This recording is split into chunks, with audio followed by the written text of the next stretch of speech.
আসসালামু আলাইকুম। আজকে আপনাদেরকে দেখাবো ৩৮ সাইজ বডির জন্য কামিজ কাটিং করে। তো সম্পূর্ণ ভিডিওটি মনোযোগ সহকারে দেখবেন। তো এইখানে দেখেন আমি সম্পূর্ণ কাপড়টাকে খুলে নিয়েছি। তারপরে যে বাইরের সাইড আছে এই ২ বাইরের মাথা একসাথে করে ১ম একটা ভাঁজ দিয়ে নিতে হবে। তো ২ বাইরের মাথা একসাথে করে ভাঁজ করে নিয়েছি। দেখেন ২ ভাঁজ করে নিয়েছি। তারপর আমাদের ২ ভাঁজ করার পরে এইদিকে আরো একটি ভাঁজ দিয়ে নিতে হবে। তো এই ভাঁজটা আমরা কামিজের নিচের যে ঘের হবে, ঠিক আছে? ঘের আপনাদের যা হবে তার অর্ধেক ভাঁজ দিয়ে নিতে হবে। তো এখানে ঘের হচ্ছে আমাদের ২৪ ইঞ্চি, ঠিক আছে? তো এখানে আমাদের ১২ ইঞ্চি ভাঁজ দিয়ে নিতে হবে। সেলাইয়ের জন্য আরো ১.৫ ইঞ্চি নিতে হবে, ঠিক আছে? ১.৫ ইঞ্চি আরো বাড়িয়ে ভাঁজটা দিয়ে নিতে হবে। আপনাদের ঘের যা হবে তার অর্ধেকের আরো ১.৫ ইঞ্চি বেশি নিতে হবে। তো উপরে নিচে সমানভাবে আপনারা ভাঁজ দিয়ে নিবেন, ঠিক আছে? তো এখানে দেখেন আমি টোটাল ৪ ভাঁজে ভাঁজ করে নিয়েছি। তো আশা করি বুঝতে পারছেন কিভাবে কাপড়টাকে ভাঁজ করতে হয়।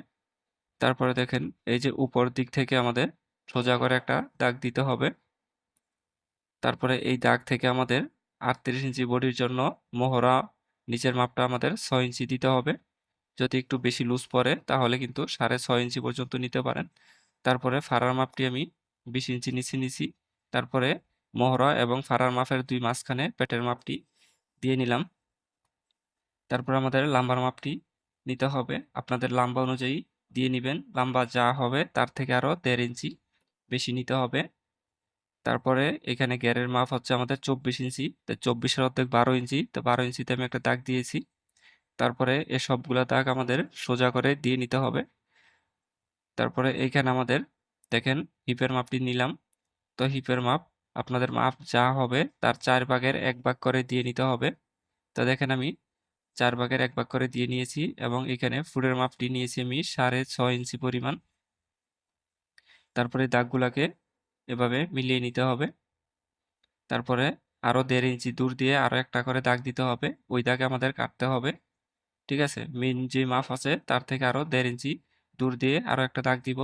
ওই বাহিরের দাগে আমাদের কাপড়টাকে কাটতে হবে। তো আশা করি বুঝতে পারছেন কিভাবে ড্রয়িং করতে হবে। মাপগুলো আশা করি বুঝতে পারছেন। তো এইখানে আমাদের দেখেন এখন কাটিং করে নিতে হবে। তো এখানে আমরা যে বাহির দিয়ে ১.৫ ইঞ্চি দূর দিয়ে যে দাগ দিয়েছিলাম ওই দাগ অনুযায়ী আমরা কেটে নিতেছি।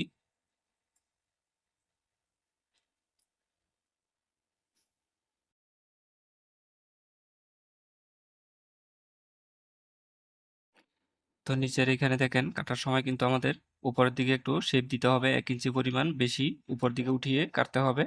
তারপরে এখানে চিহ্নগুলা দিয়ে নিব কেটে, যাতে পরবর্তীতে সাইড সেলাই করার সময় সুবিধা হয়।